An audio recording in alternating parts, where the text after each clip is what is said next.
எல்லாம் வல்ல இறைவன் சகல உலகங்களையும் படைத்தான்.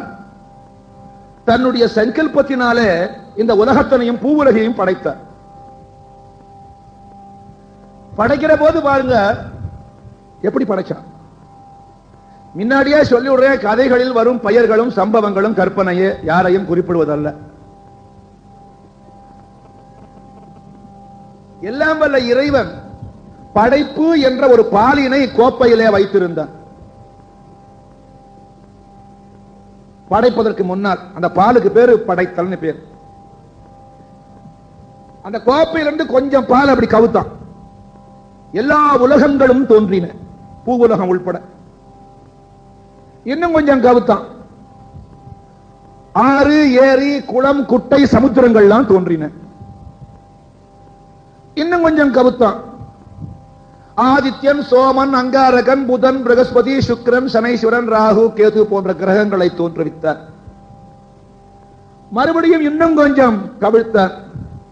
மேஷம், ரிஷபம், மிதுனம், கடகம், சிம்மம், கன்னி, துலா, விருச்சிகம், தனுசு, மகரம், கும்பம், மீனம் என்று 12 ராசி தேவதைகளை உண்டு பண்ணினான்.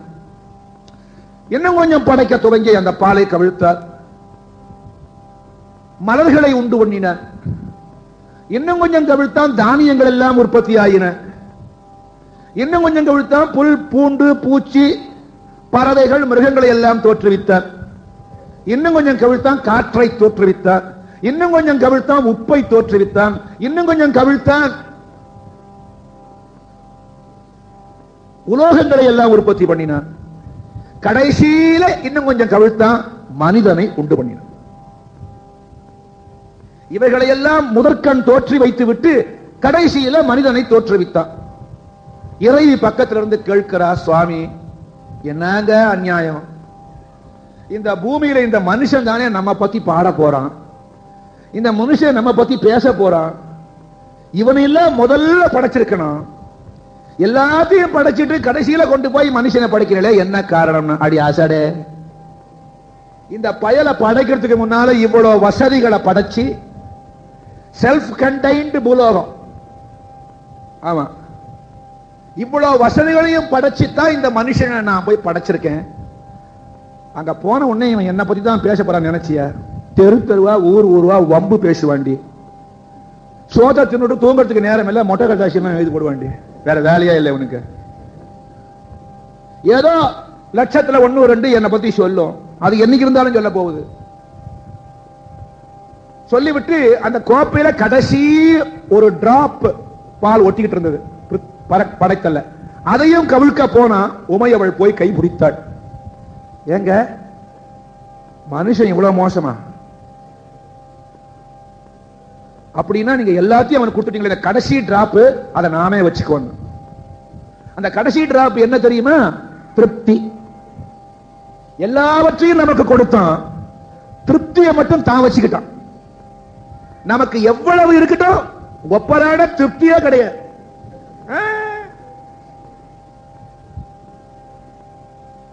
400 வெள்ளி சம்பாதிக்கிறான் ஒரு பையன். காத்தால 7 மணிக்கு ஒர்க் ஷாப்புக்கு போனோம்னா ராத்திரி 7 மணிக்கு தான் திரும்பி வருவான். ஒரு மாசம் முழுக்க முழுக்க உழைச்ச உடனே 1ஆம் தேதி சம்பளம் 400 வெள்ளி. ஏன்பா தம்பி சௌக்கியமா இருக்கியா? என்னங்க குருஜி 400 வெள்ளி வச்சுக்கிட்டு என்னங்க பண்றது? 4 பிள்ளைங்க, வீட்டுக்காரி வேற, இங்க ஒண்ணும் அண்ணாண்ட ஒண்ணும் போறலைங்க. ஏம்பா இருக்கிறத வச்சுக்கிட்டு திருப்தி அடைய வேணாமா? எவனுக்கு திருப்தி இருக்கு? இங்க பாருங்க, எழுத்த வீட்டுக்காரரு 700 வெள்ளி சம்பாதிக்கிறார். அது மாதிரி எனக்கு ஒரு 700 வெள்ளி வந்தா மேனேஜ் பண்ணுவேன். ஓஹோ, அப்ப 700 வெள்ளிக்காரன் திருப்தியா இருப்பான் போல இருக்கு. நான் அங்க நுழைஞ்சேன். என்னங்க உங்க சம்பளம்? என்னமோ வருதுங்க 700 வெள்ளி, என்னமோ வருதும். சௌக்கியமா இருக்கீங்க நீங்க? ஒண்ணு 700 வெள்ளியில என்னடா பண்றது இந்த காலத்துல? என் வீட்டுக்காரி ஒரு தடவை போயிட்டு வந்தா இந்தியாவுக்கு. அவர் ராமேஸ்வரம் போனோம், காஷ்மீர் போனோம், மதுரைக்கு போனோம், திருச்சினாப்பள்ளி போனோம், சமயபுரம் போனோம், ஸ்ரீரங்கம் போனோம். கேட்டாலே என்னமோ ஒரு தடவை போய் தலை யாத்திரை பண்ணிட்டு வந்து அனுப்பிச்சேன். கடன் வாங்கி ஒரு 5000 வெள்ளி கொடுத்து விட்டேன். எடுத்துக்கிட்டு போனோம். சென்னையில இறங்கி ராமேஸ்வரம் போல ஒண்ணும் போல காஞ்சிபுரம் போயிட்டு ஆயிடுவோம். என்னடினா பட்டு சேலை வாங்க போனேன்னா 5000 வெள்ளியும் கடன், அங்க ஒரு 5000 ரூபாய் கடன். என்னங்க 700 வெள்ளி? இங்க பாருங்க, அந்த கோடித்தெரு குப்புசாமி இருக்காரு, இந்தியாவில இருந்து நானும் அவரும் ஒன்னாதாங்க வந்தாங்க ஒரு 40-45 வருஷத்துக்கு முன்னாடி. என்னை விட படிப்பு குறைவுங்க அவருக்கு. அவர் மாசம் 1000 வெள்ளி சம்பாதிக்கார், காடி வச்சிருக்காரு. சொல்லுங்க, அவர் கொடுத்து வச்சவர். நேர குப்புசாமி வீட்டுக்கு போனேன்.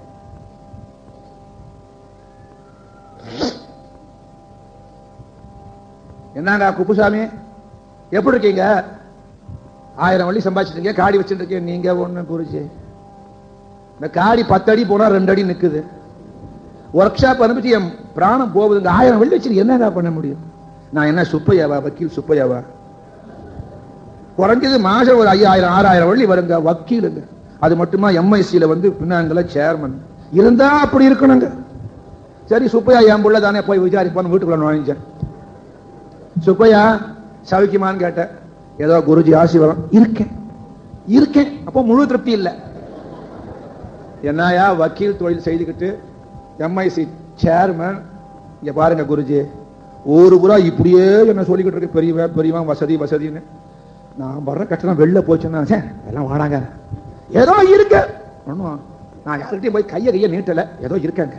என்னதான் சொல்லுங்க, நான் என்னங்க சாதாரண சேர்மன், அவ்வளவுதான். சாமி வேலை சொல்லுங்க, மந்திரி.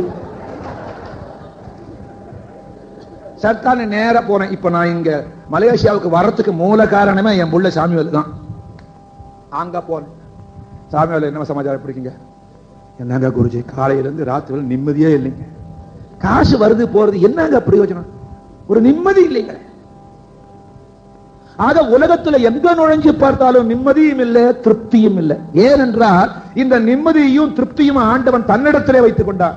அப்ப அவன் திருப்தி அடையல. போருமே, ஒரு இலையை தூக்கி மேல போடுங்க, சந்தோஷப்படுறான். ஒரு துளசியை தூக்கி மேல போடுங்க, சந்தோஷப்படுறான். ஒண்ணுமே இல்ல, ஒரு கும்பிடு, சந்தோஷம். நமக்கு வருமா?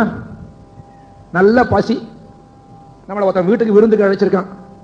வீட்டுல நீங்க சோறாக்க வடா, நான் அவன் வீட்டுக்கு சாப்பிட போறேன். நாங்க போனோம். குருஜி சொல்லியிருக்கார் அப்படி சொல்லிட்டு நம்ம பார்த்து, ரொம்ப நல்லதுங்க, நமஸ்காரம், போயிவாங்க. எப்படி இருக்கும் நமக்கு? ஆண்டவனுக்கு அப்படி இல்லை. பத்ரம் புஷ்பம் பலம் தோயம் யோமே பக்தியா பிரயச்சதி. ஒரு இலைய தூக்கி என் பேர்ல போடுறா, ஏதோ வாசனை இல்லாத பூவா இருந்தாலும் என் மேல தூக்கி போடு, பக்தியோடு போட்டால் எனக்கு பூரண திருப்திங்கிறான். ஆகிய மனிதனுக்கு, உலகத்துல பிறந்தவனுக்கு திருப்தியும் இல்லை, நிம்மதியும் இல்லை. கோயிலுக்கு வரவங்க அத்தனை பேரும் வந்த உடனே மாரியம்மனை பார்த்துட்டு, அம்மா மகாமாயி நீ நல்லா இருடி, எவனாவது சொல்றானா? ஒப்பனான சொல்ல மாட்டான். தாயே என்ன காப்பாத்திரி, இனிமேலாவது என் வீட்டுக்காரன் என் சொன்னபடி கேட்கணும். இவோ அவன் என் வீட்டுக்காரி கொஞ்சம் அடக்கி வைக்கப்படாதா, நீ ஏதோ பொம்பளைக்கு பொம்பளை அட்ஜஸ்ட்மெண்ட் சொல்லி வைக்கிறேன், பிள்ளைங்கள்லாம் சொன்னபடி கேட்க மாட்டேங்குது, எப்ப பாரு நோய் நொடுவு.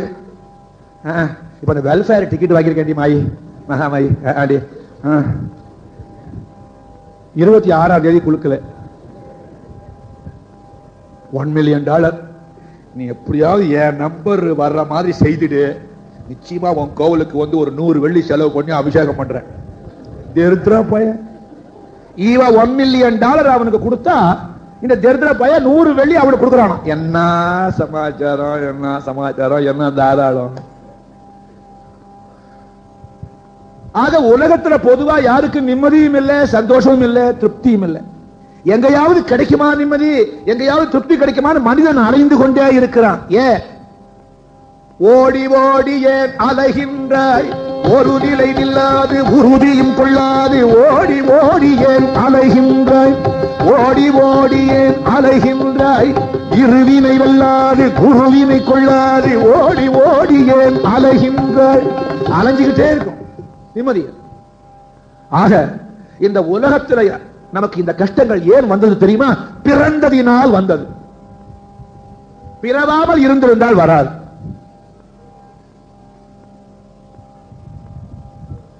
நாம எப்ப பிறந்தோன்னு அம்மா அப்பா சொல்லி தெரியும். பிறப்பதற்கு முன்னால எங்க இருந்தோன்னு நமக்கு தெரியுமா? தெரியாது. சரி, அப்புறம் ஊருக்கு கிளம்ப போறமே, பெரிய பட்டணம், வாய பொழக்க போறமே, இந்த சரீரத்தை விட போறமே, 4 பேர் தூக்கிட்டு போறானே, அன்னைக்கு எங்க போறோம்னு தெரியுமா? அதுவும் தெரியாது. முன்னாடி எங்க இருந்தோனும் தெரியாது, நாளைக்கு செத்தா எங்க போறோம்னு தெரியாது. இந்த ரெண்டும் கட்டான வேலையில நாம படாத பாடுபடுறோம், படுத்துறோம். இதுல இருந்து தப்பித்துக்க ஒரே வழி, மீண்டும் பிறவாமல் இருக்க வழியை தேடவும். பிறந்து பிறந்து என்ன பேரின்பத்தை கண்டாய், பிறந்து பிறந்து என்ன பேரின்பத்தை கண்டாய், பிறவாதிரு. என்ன மௌனமா இருக்க உடலிய கேள்வி மேல கேள்வி. கடைசியில சொன்னேன், கண்ணா நான் நல்லா இருக்கணும் நீ விரும்புறியா? ஆமா. எனக்கு ரெஸ்ட் பண்ணணும் நீ விரும்புறியா? ஆமா. நீ எழுந்து போய. என்னங்க குருஜி 10 வருஷத்துக்கு முன்னாடி பின்னாங்க வந்தீங்க, அதுக்கப்புறம் நீங்க வருவீங்களா வருவீங்களா வருவீங்களான்னு காத்துக்கிட்டு இருந்தோம். வர்ற போதெல்லாம் இந்த கோலாலம்பூர்காரங்களே அப்படியே வளைச்சுக்கிட்டு அப்படியே தள்ளி விட்டுறாங்க. இந்த வருஷமாவது வந்திருக்க, கொஞ்ச நேரம் உட்காந்துருக்கங்க. உங்களுக்கு கொஞ்ச நேரம், எனக்கு ஒரு ஊரா இதே கதினா என்னைக்கு ஓய்வு கிடைக்கும்? ஆக இடையே கிடைத்திருக்கிற நேரத்தை வீணடிக்க கூடாது.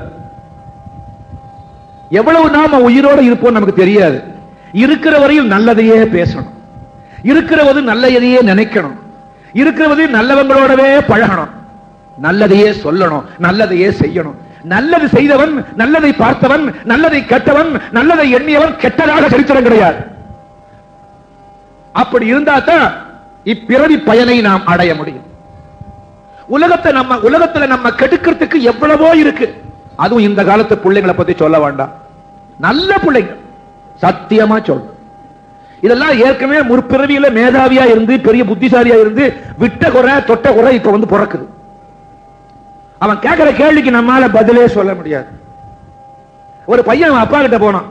அவன் அப்பா பிள்ளைய பார்த்தான், அரே ஏண்டா இப்படி வீணா போற, கொஞ்சம் வயசானவன்டா, உன்னை விட நான் பெரியவன்டா, சொன்னா கேள்றான் அவன் அப்ப.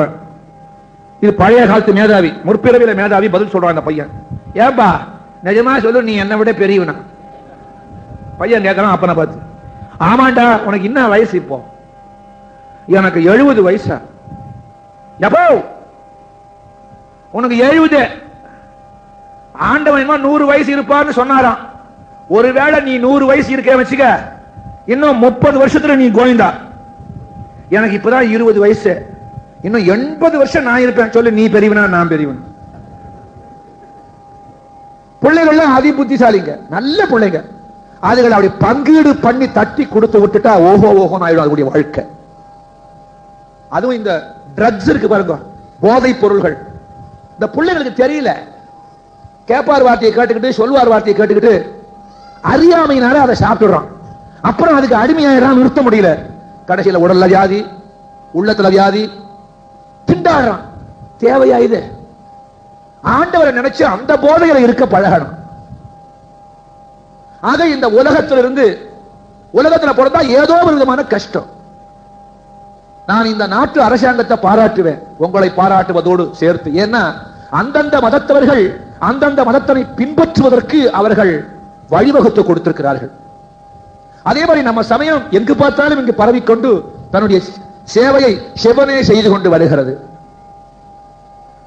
மலேசியா இந்து சங்கம் கேட்க வேண்டாம், அங்குள்ள ஆலயங்கள் போக்குவரத்து எல்லா அன்பர்களும் கேட்க வேண்டாம். நம்ம சமயத்திற்காக எல்லோரும் பாடுபடுகிறார்கள். எல்லோரும் ஒன்று சேர்ந்து உணர்வோடு ஒரு கடற்கரையில, எனக்கு தான் மயிலாப்பூர் கற்பகாம்பிகா ஞாபகம் வந்தது. என்ன அழகான ஆலயம். அந்த 7 கடவுளையும் போய் பார்த்தா அந்த பக்கம் கடலு, இந்த பக்கம் தண்ணி, உப்பே இல்லை. அதுதான் இறைவ அருள், இறை அனுகிரகம். அந்த கோடி தீர்த்தத்தில் ஸ்நானம் பண்ணினாலே கோடி ஜென்மக்கள்ல செய்த பாவம் ஒழியும். ஆக ஆண்டவனை அடைந்தால் ஒழிய இப்பிறப்பினை அறுக்க முடியாது. ஆண்டவனை அடைய 2 வழி, ஒன்று தாய் வழி, இன்னொன்று தந்தை வழி. தந்தை வழின்னா என்ன? ஆண்டவனுக்கு உருவம் இல்லை, ஆண்டவனுக்கு பெயரும் கிடையாது. அருவாய், உருவாய், உளதாய், இலதாய் இப்படி இருக்கான் சுவாமி. நாம எந்த உருவம் கொடுக்கிறோமோ அந்த உருவம் தாங்கி அந்த பிரம்மம் நமக்கு அருள் புரிகிறது. எந்த பெயர் கொடுத்து அழைக்கிறோமோ அந்த பெயரிலே நமக்கு திருவருள் புரிகிறது. இறைவனுக்கென்று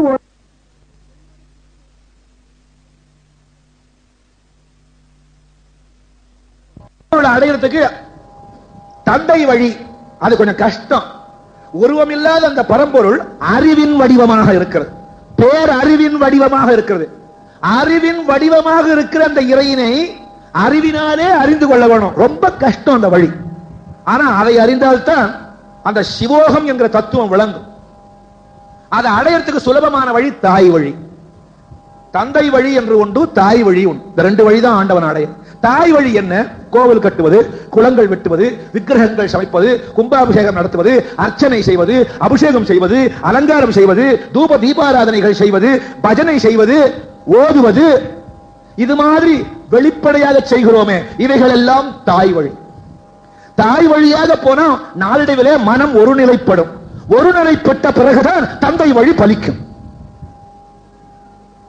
எப்பவுமே எந்த காரியத்தையும் பாருங்க, அம்மா மூலமா சாதிச்சுக்கலாம், அப்பா மூலமா முடியாது. ஒரு பையன் இப்படிதான் ஓ லெவல் எழுதினான். ஓ லெவல் பரீட்சையில இவன் நம்பர் வரல பேப்பர்ல. உங்க அப்பா வந்தான், ஏய் வாடாங்க, சரிங்களா? இல்லப்பா நான் அடுத்த தப்பா பாஸ் பண்ணிடுறேன், தொலை போ. ரெண்டாம் தடவை மறுபடியும் ஓ லெவல், அது நன்னா போட்டான் ஓன்னு. அதுலயும் குழந்தைக்கு மார்க் ஓ தான். ஓஹோ பெரிய. ரெண்டாம் தடவையும் ஃபெயில். மூணாம் தடவை எழுதினா அப்பவும் க்ளோஸ். நாலாம் தடவை எழுதினா, அஞ்சாம் தடவை கடைசி இனிமே எழுத முடியாது. பரீட்சை எழுதிட்டு வரான், கூப்பிட்டான் அப்பா பிள்ளைய பார்த்து, இந்த தப்பா கணக்க நீ பரீட்சையில பாஸ் பண்ணல, நடக்கிறதே வேற போட. ரிசல்ட் வந்தது, பேப்பரும் வந்தது, நம்பரும் வந்தது, இவன் நம்பரை காணும். பயலுக்கு பயம். வீட்டுக்கு போனா முறியடி நடக்க போகுது, கையோ காலோ முட்டியோ ஏதோ உடைய போகுது. இனிமே வீட்டுக்குள்ள எங்க அப்பா சேர்க்க மாட்டான்.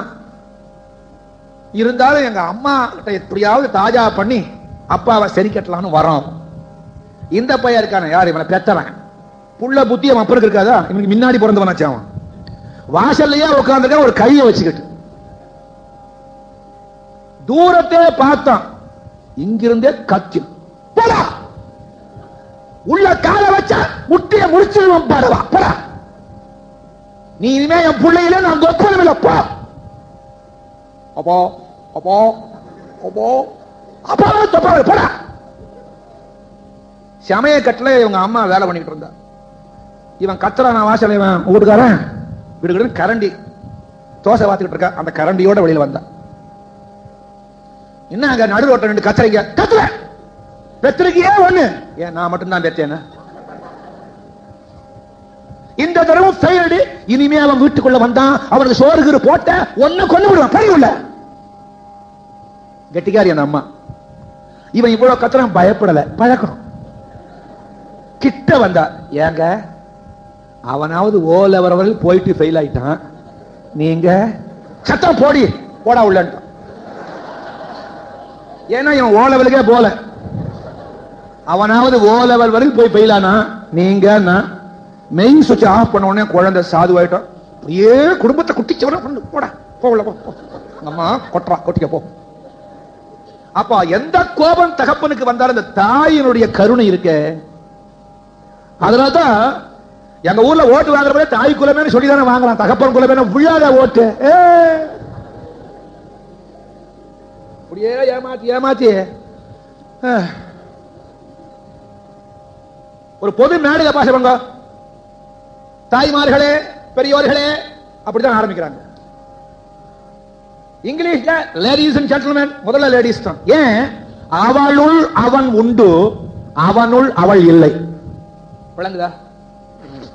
அவளுக்குள்ள அவன் இருக்கான், ஆனா அவனுக்குள்ள அவ இல்லை.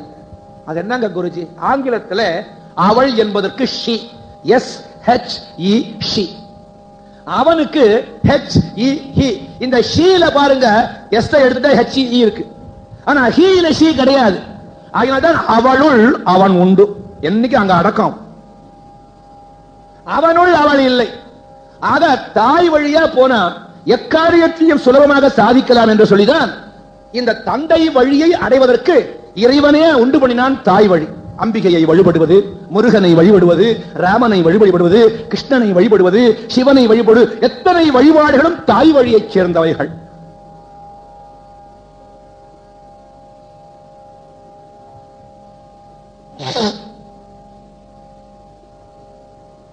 அம்மாவுக்கு கருணை ஜாஸ்தி, அப்பாவுக்கு கருணை உண்டு, காட்ட மாட்டான். ஆம்பளை இல்லையா, அவனுக்கு கொண்டு நான் பிள்ளைங்க குடிச்சு வேலை பண்ணணும் என்ன. ஆனா இவனுக்கு கருணையை காட்ட தெரியாது. காரணம், இவன் உடல் உறுப்புகள் எப்படி திமிரான உறுப்புகள். பெண்களுக்கு திமிரான உறுப்புகளே கிடையாது, அது எதுவுமே சாந்தம். இவன் கத்தினோட சும்மா ஏங்க நம்ம பிள்ளைங்க நாமே கத்தினாக்க அப்புறம் 4 பேர் என்ன சொன்னாங்க, போங்க நீங்களும் சின்ன பிள்ளையா போய் இப்படித்தான் இருந்தீங்க, ஏன்டி நீ பாத்தியா இல்ல உங்க அப்பா சொன்னாரு. சாரத்துக்கு முன்னால கிழமை அதையும் சொல்லிட்டு போட்டான் அவன்கிட்ட. ஆக தாய்க்கு கருணை ஜாஸ்தி.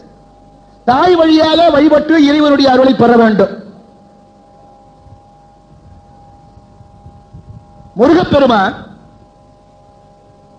அவனை ஸ்தோத்திரம் பண்ற போது என்ன சொன்னா, சின்னஞ்சிறு வேலவா உன்னை சிற்றிடையில் வைத்தணைக்க என்ன தவம் செய்து வந்தாளோ எங்கள் தாய், என்ன தவம் செய்து வந்தாளோ.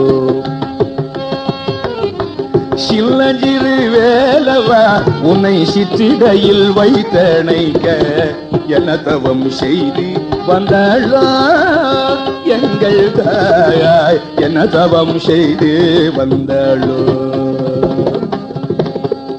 முருகனுக்கு பெருமை அவன் அம்மா மடியில் இருந்ததுனால. அவன் அப்பா மடியில் இருந்ததாக எங்கேயுமே புராணத்துல காணோம்.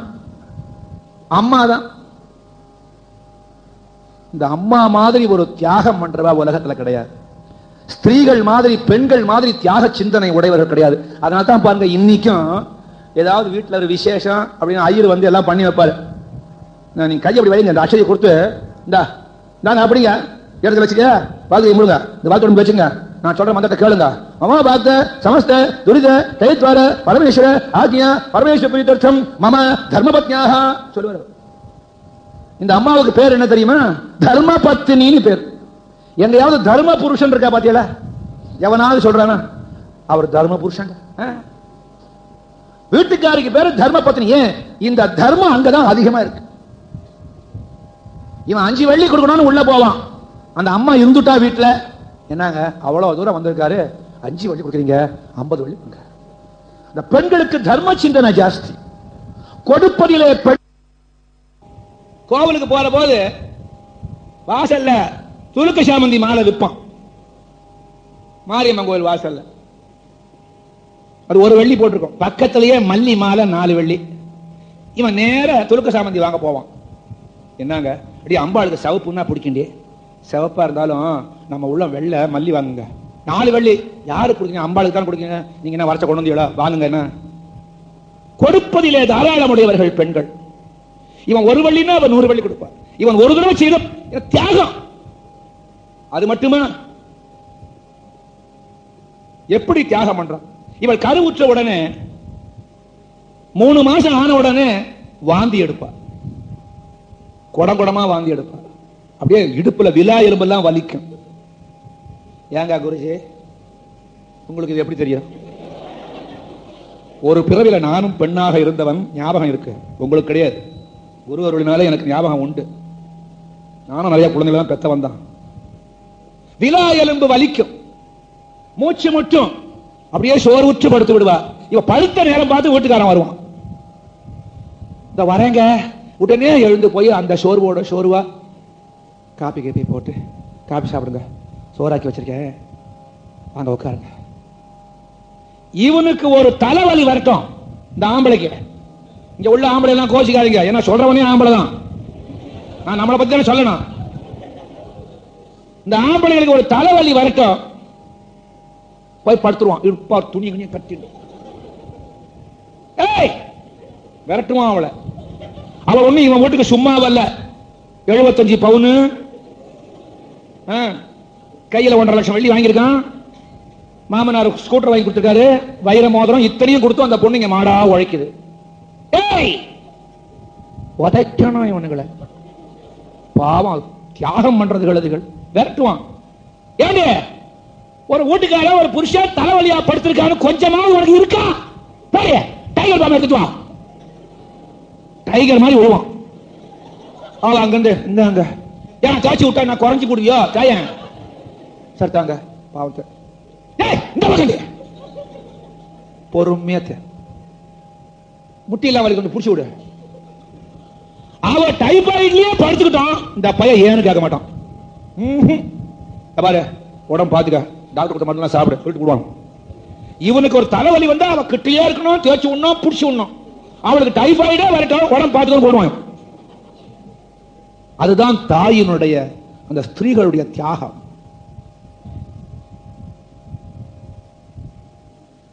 அது மட்டுமா, 6ஆம் மாசம் சீமந்தம் பண்ணுவாங்க, 8ஆம் மாசம் வளகாப்பு பண்ணுவாங்க. வயிறு உப்பிடும், அந்த குழந்தை கை கால் முளைச்சிடும், உயிர் உள்ள போயிடும். 7ஆம் மாசம் கைய கால அசைக்கு உதைக்கும். உதைக்கிற போது ஒரு வலி இருக்கும். சாதாரணமா இந்த பைய ஆம்பளை பையனை சொல்றேன், நான் உங்களை சோத்துக்கு போவான், அவங்க வீட்டுக்காவது லட்டு கிட்டு கொண்டிருப்பாங்க. ஒரு 10-12 லட்டு தின்னுடுவான். வயிற்று வலி இருந்தாலும் 2 லட்டு வரும்போது கையில் எட்டு வருவான். வலிக்கு ஐயோ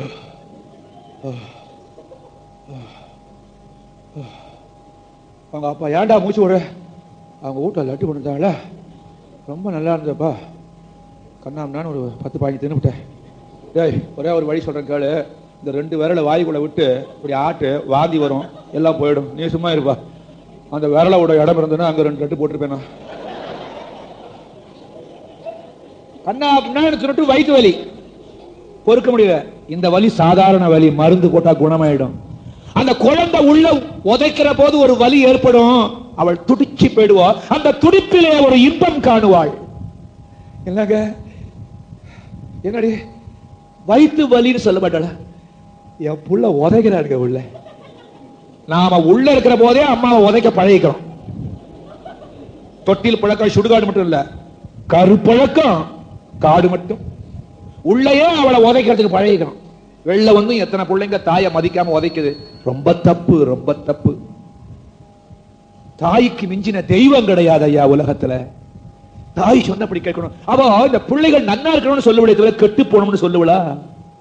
தாயை மதிக்கணும் பிள்ளைங்க. எனக்கு இன்னைக்கு ஒரு சந்தோஷம் என்ன, 4 வருஷத்துக்கு முன்னால கோலாலம்பூர்ல பங்சார்ல ராமலிங்கேஸ்வரர் ஆலயம் புதுசாக அமைக்கப்பட்டது. அஸ்திவாரத்திலிருந்து கும்பாபிஷேகம் வரை முழுக்க முழுக்க குருஜி தான் தொண்டு செய்தேன். இந்தியாவிலிருந்து விக்கிரகங்களோ போக்குவரத்தோ அனுப்புறதோ, இங்க வரதோ, புரோகிதிகள் அழைச்சி வரதோ, எப்படி செய்யணும் ஏது செய்யணும் எல்லாம் பக்கத்துல நின்று. அதுக்கப்புறம் 2 மாசம் போய் படுக்கையில படுத்தேன். ஒரு வய கூட ஏன் கேட்கல என்ன, உலகம் அப்படிதான். அப்போ ஒரு பையன் வந்தான், சின்ன பையன், இளைஞன் வந்து நமஸ்காரம் பண்ணான். யாரப்பா தம்பி, என்ன சமாச்சாரம்? குருஜி நான் பின்னாங்கில இருந்து வரேன். அப்படியா, சந்தோஷம். என்ன சமாச்சாரம்?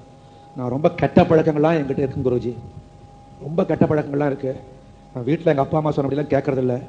நிஜமா எனக்கு ரொம்ப கெட்ட பழக்கம். உபன்யாசத்தை கேட்குற போது இவ்வளோ பாவங்கள் இருக்கே, நம்ம செய்துட்டுமே, இதை யாருக்கிட்டையாவது சொல்லி அதுக்கு பரிகாரம் தேடணும் உங்ககிட்ட வந்தேன்.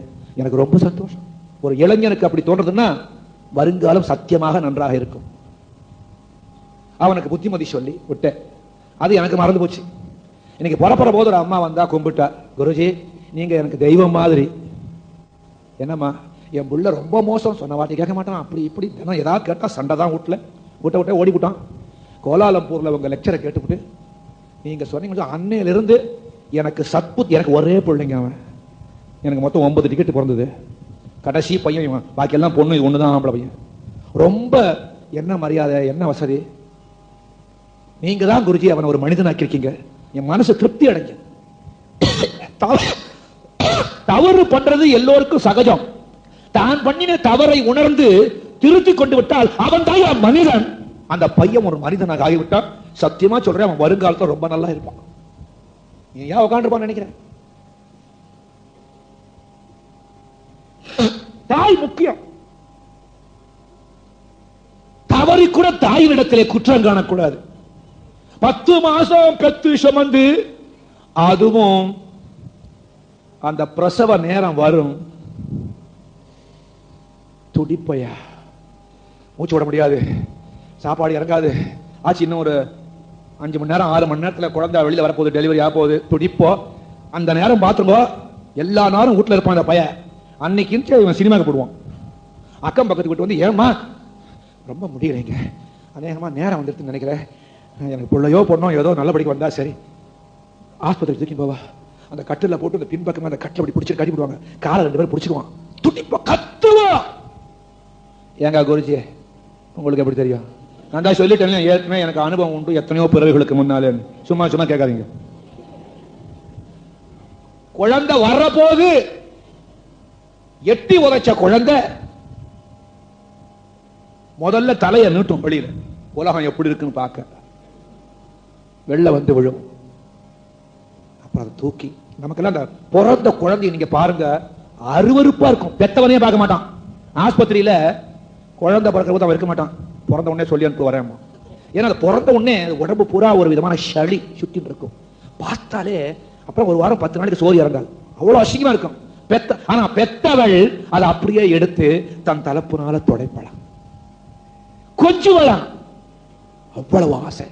இப்படி ஆசையா வளர்த்துறாயா நம்ம தாயார். நம்ம அவகிட்ட நம்ம எப்படி இருக்கணும்? அவளை மறந்து விடுறான் ரொம்ப பேர். கல்யாணம் ஆக வேண்டியதுதான். அந்த ஆறு கஜத்தை விட்டுட்டு இந்த ஆறு கஜத்தை பிடிச்சோம்னா இவன் சொன்னபடி கேட்கறான். போடு தோப்பணும் எண்ணிக்கோங்கிறான். தப்பு தப்பு. தாயினும் சிறந்ததொரு கோயிலும் இல்லை. அவளை நாம ஒழுங்கா வழிபட்டாதான் அவள் நாளைக்கு இறந்த பிறகு நமக்கு ஆசீர்வாதம் நிலைக்கும். இல்லைன்னா பித்ருக்கள் சாபம் வந்துடும் நமக்கு. இவ்வளவு கஷ்டப்பட்டு இந்த குழந்தையை பெத்தால அவ எத்தனையோ தியாகம் பண்ணிருக்கா. உடலை தியாகம் பண்ணிருக்கா, உள்ளத்தை தியாகம் பண்ணிருக்கா, மருந்துகளை தியாகம் பண்ணிருக்கா, ஆகாரத்தை தியாகம் பண்ணிருக்கா, தன் உடல் பொருள் ஆவி அனைத்தையும் நமக்காக தியாகம் பண்ணிருக்கா. அது மட்டும் போதாது, பிறந்த உடனே ஆஸ்பத்திரியில பேர் எழுதுவான். உன் பேர் என்னடா? நடராஜன். என்ன நடராஜன்? எஸ் நடராஜன். உங்க அம்மா பேர் என்ன? பார்வதி. உங்க அப்பா பேரு சங்கர் ராம். என்ன வயிற்றுச்சல் பாத்தியா? 10 மாசம் நொந்து பெத்தா அவ அம்மா பேரு பார்வதி. பி நடராஜன் தானே வச்சிருக்கணும். எஸ் நடராஜனா, சங்கர் ராமையர் பிள்ளையா. அந்த தாய் தன்னுடைய இனிஷியலையும் தியாகம் பண்றார். அந்த இடத்திலையும் புருஷனுக்கு ஸ்தானத்தை கொடுக்கிறார். எப்பேற்பட்ட தியாகம்! அந்த தாயை வழிபட்டவன் என்னைக்குமே கெட்டதில்லை. தாயினிடத்திலே பாசம் உள்ளவன் என்றுமே கஷ்டப்பட்டதில்லை. சாதாரண உலகத்து தாய்க்கே இப்படி என்றால், லோகநாயகி இருக்கிற தாய்க்கெல்லாம் தாய் ஆதி பராசக்தி பரா பட்டாரிகை மகா திரிபுர சுந்தரி. அவளிடத்திலே அன்பு வைத்து விட்டால் என்னதான் நடக்காது இந்த உலகத்திலே நமக்கு. இகலோகத்திலே வேணுங்கின்ற இன்பங்கள், பரலோகத்திலே மோட்சம் அனைத்தையும் கொடுக்கக்கூடிய சக்தி உடைத்தவள் அந்த ஆதிபராய் சக்தி. அவள் மடியிலே தவழ்கிறான் முருகன். முருகன் பிறந்ததற்கு காரணம் சூரனை சம்ஹாரம் செய்ய.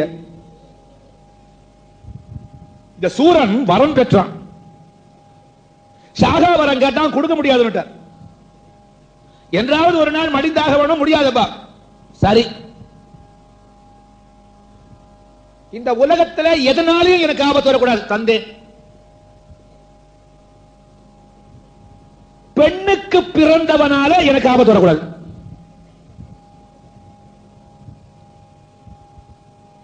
சின்ன குழந்தையா இருந்தா பரவாயில்ல, கொஞ்சம் வயசாயிடுச்சுன்னா எங்கிட்ட வரக்கூடாது தந்தே. அதனால தான் முருகப்பெருமான் சிவபெருமான் இடத்திலிருந்து தோன்றினான். ஏன்னா அவன் பெண்ணுக்கு பிறக்கவில்லை, ஆணுக்கு பிறந்தவன். முருகன் ஒருவன் தான் இந்த உலகத்தில் ஆண் பிள்ளை, ஆணுக்கு பிறந்தவன். நாம் அத்தனை பேரும் பெண்ணுக்கு பிறந்தவன், பெண் பிள்ளைகள். போர் நடக்கிறது. கஜமுகாசூரனை வதம் செய்து விட்டார் முருகப்பெருமான். எவ்வளவு நாட்கள் ஆகியும் இச்சூரனை முருகப்பெருமானால் ஜெயிக்க முடியவில்லை.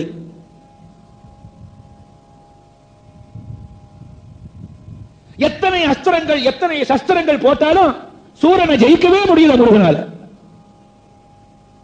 என்ன இவ்வளவு நாட்கள் நான் யுத்தம் செய்தும் இவன் படைகளை எல்லாம் அழித்து விட்டேன், இவன் உடன் பிறந்தவர்களை அழித்து விட்டேன், எல்லோரையும் அழித்தும் இவனை என்னால் அழிக்க முடியவில்லையே என்று யோசித்துக் கொண்டிருக்கால் நாரத சுவாமிகள் வந்தாருங்க.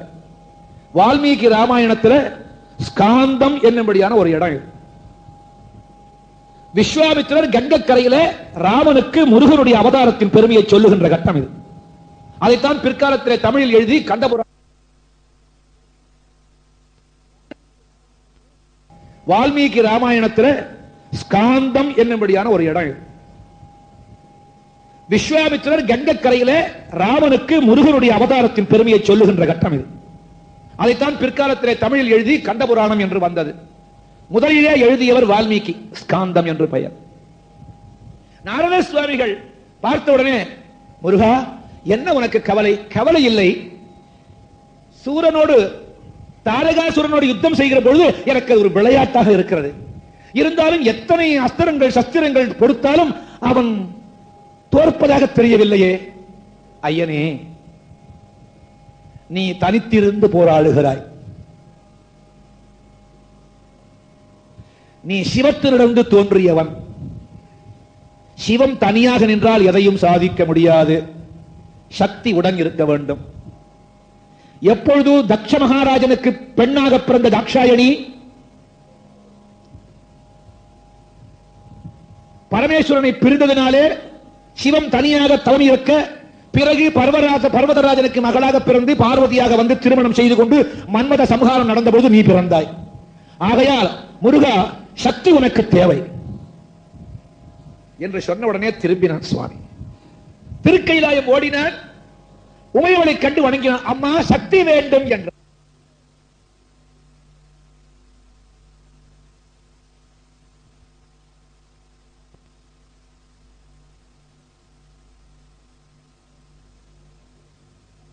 நீ திருவவதாரம் செய்தனால் நான் வதைக்கப்பட்டேனே தவிர கொல்லப்படவில்லை. உன் திருக்கரம் பட்டதினால் நான் புனிதம் அடைந்தேன். என் ஆணவம் அகங்காரம் அட்டுழியங்கள் அத்தனையும் மறைந்தேன். இவ்வேளைகள் செய்த பிழைகள் ஏதேனும் இருப்பின் பொறுத்தருளுக, இவ்வேளையை ஏற்றருளுக என்று சொல்ல சேவலை கொடியிலே அமர்த்திக் கொண்டு மயிலை தன் வாகனமாக வைத்துக் கொண்டான் முருகப்பெருமான். தாரகாசூரனை ஜெயித்து அவனை ஆட்கொண்டதினாலே என்ன செய்தான்? உடனே ஓடினான் திருக்கைலாயத்திற்கு தன் தாயின் இடத்திலே. நன்றி மறப்பது நன்றன்று, இல்லைன்னா அன்னைக்கே மறந்துருங்கிறான். நாம எத்தனையோ பேருடைய எவ்வளவோ உபகாரம் பெறுகிறோம், நமக்கு மறந்து போகுது. ஏங்க நீங்க செய்தீங்களா கேட்கறான். தன்னுடைய நன்றி நவிலனை காட்ட வேண்டும் என்று முருகப்பெருமான் அம்பாள் எதிர போயினா, அம்மா, உன் திருவருளால் அல்லவோ தாரகாசுரனை வதைத்தேன். உனக்கு நன்றி சொல்வதற்கு என்னிடத்தில் என்ன இருக்கிறது தாயே? இருந்தும் உன் மீது பாட்டொன்று பாடுகிறேன், அப்பாட்டை ஏற்றருளுக என்றார். முருகனாலேயே, தமிழின் அவதாரத்தினாலேயே தமிழிலே பாடப்பட்டது ஒரே பாடல். முருகன் பாடிய பாடல் ஒன்றே ஒன்று. பாடுவதற்கு முன்னால் இப்படி திரும்பினான். அங்கே அண்ணா நிற்கிறார். கொஞ்ச நாளுக்கு முன்னாலதான் அண்ணா அப்பா அம்மாவை சுத்திட்டு பழத்தை வாங்கின கதை முருகனுக்கு தெரியும். ஆக தாய் தந்தையரிடத்திலே உலகங்களே இருக்கின்றன என்ற உண்மையை உலகத்துக்கு தெரிவித்த அந்த முழு முதற் கடவுளை முதலில் வணங்குவோம் என்று அண்ணாவை வணங்கி பிறகு அம்மாவை வணங்கினான். அவன் பாடிய பாடலுக்கு தேவி நவரத்தின மாலை என்று பெயர். அந்த நவரத்தின மாலையை அம்பிகையின் மீது பாடிவிட்டு பிறகு அகத்திய பெருமானுக்கு உபதேசம் செய்தார் முருகப்பெருமான். முருகப்பெருமானால் அகத்தியருக்கு உபதேசிக்கப்பட்ட இந்த நவரத்தின மாலை அகத்தியர் மூலமாக இப்பூவுலகுக்கு வந்து சேர்ந்தது. இன்னைக்கு உங்ககிட்ட உட்கார்ந்து இத்தனை புராணங்களையும் சொல்லுகின்ற ஒரு வல்லமை குருஜிக்கு வந்திருக்குன்னா, குரு கிருப்பையினால அவரிடத்திலிருந்து நவரத்தின மாலையை உபதேசமாக பெற்று பாராயணம் பண்ண ஒரே பலன். எதையும் சாதிக்க வல்லக்கூடிய ஒரு மகத்தான சக்தியை கொடுக்கக்கூடியது இந்த நவரத்தின மாலை. முதற்கண் முதுமுழுக்கவளை வணங்கினார். நாம் வணங்கும் பொழுது குருவை வணங்கி அதன் பிறகு விநாயகனை வணங்கி அப்புறம் அங்க போக வேணும். ஞான கணேச சரணம் சரணம், ஞான ஸ்கந்தா சரணம் சரணம், ஞான சத்குரு சரணம் சரணம், ஞானானந்தா சரணம் சரணம், ஞானபுரீஷா சரணம் சரணம், ஞானாம்பிகையே சரணம் சரணம், ஞான சத்குரு சரணம் சரணம், ஞானானந்தா சரணம் சரணம். கணபதியை வணங்குவான் முருகப்பெருமான். ஆக்கும் தொழில் ஐங்கரநாற்ற நலம் ஊக்கும் நகையாள் புவனேஸ்வரி பால் சேர்க்கும் நவரத்தின மாலையினை காக்கும் கணநாயக வாரணன். அம்பிகை பார்க்கிறார். கற்றும் தெளியார் காடே கதியாய் கண்மூடி நெடுங்கனவான தவம் பெற்றும் தெரியார் நிலையெண்ணில் அவன் பெருகும் புழையேன் பேச தகும். பற்றும் வைர படைவாழ் வைர பகைவர்க்கு யமனாக எடுத்த வேளே வற்றாத அருச்சுனையே வருவாய் மாதா ஜெயவோம் லலிதாம்பிகை. மூலக்கனலே சரணம் சரணம், முடியா முதலே சரணம் சரணம், கோல கிளியே சரணம் சரணம், குன்றாத ஒளிக்கு உவையே சரணம். நீல திருமேனியிலே நினைவாய் நினைவற்று எளியே நின்றேன் அருள்வாய், வாழை குமரி வருவாய் வருவாய், மாதா ஜெயவோ லலிதா. முத்தேவரும் முத்தொழிலாற்றிடவே முன்னின்றருளும் முதல்வி சரணம், வித்தே விளைவே சரணம் சரணம், வேதாந்த நிவாசினியே சரணம். தத்தேறிய நான் தனயந்தாய் நீ சாகாதவரம் தரவே வருவாய், மத்தேரும் தடிக்கு இணை வாழ்வடையே, மாதா ஜெயவோம் லலிதா.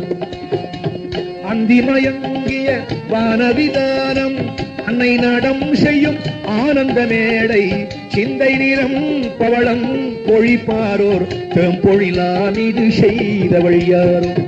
எந்த இடத்தும் மனத்தும் இருப்பாள், எண்ணுபவர்க்கு அருள் எண்ணம் மிகுந்தாள், மந்திர வேதமய பொருளானாள், மாதா ஜெயவோம் லலிதா.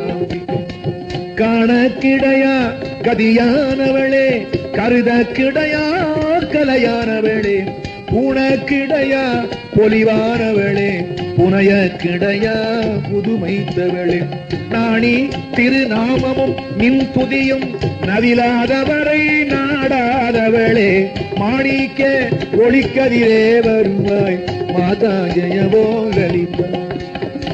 மரகத வடிவே சரணம் சரணம், மதுரித பதமே சரணம் சரணம், சுரபதி பணிய திகழ்வாய் சரணம், ஸ்ருதிஜதிலயமே இசையே சரணம். அரஹர சிவ என்று அடியவர் குழும அவர் அருள் பெற அருளமுதே சரணம், வரநவநிதியே சரணம் சரணம், மாதா ஜெயவோ லலிதா. பூமேவிய நான் புரியும் செயல்கள் ஒன்றாது பயன் குன்றாவரமும், தீமேலிடினும் ஜெயசக்தியன திடமாய் அடியேன் மொழியும் தீரமும். கோமேதகமே குளிர்வான் நிலவே குழல்வாய் மொழியே தருவாய் தருவாய், மாமேருவிலே வளர்கோகிலமே, மாதா ஜெயவோ லலிதா. ரஞ்சனி நந்தினி அங்கணி பதும ராக விகாச வியாபினி அம்பா, சஞ்சல ரோக நிவாரிணி வாணி, சாம்பவி சந்திரகலாதரி ராணி, அஞ்சனமேரி அலங்கிருத பூரணி, அமிர்த ஸ்வரூபிணி நித்ய கல்யாணி, மஞ்சுள நேரு சிங்க நிவாசினி, மாதா ஜெயவோ லலிதா. வலை ஒத்த வினை கலை ஒத்த மனம் அருள பறையாரொலி ஒத்த விதால், நிலையற்றொழியே முடிய தகுமோ நிகழந்துகளாக வரம் தரும்.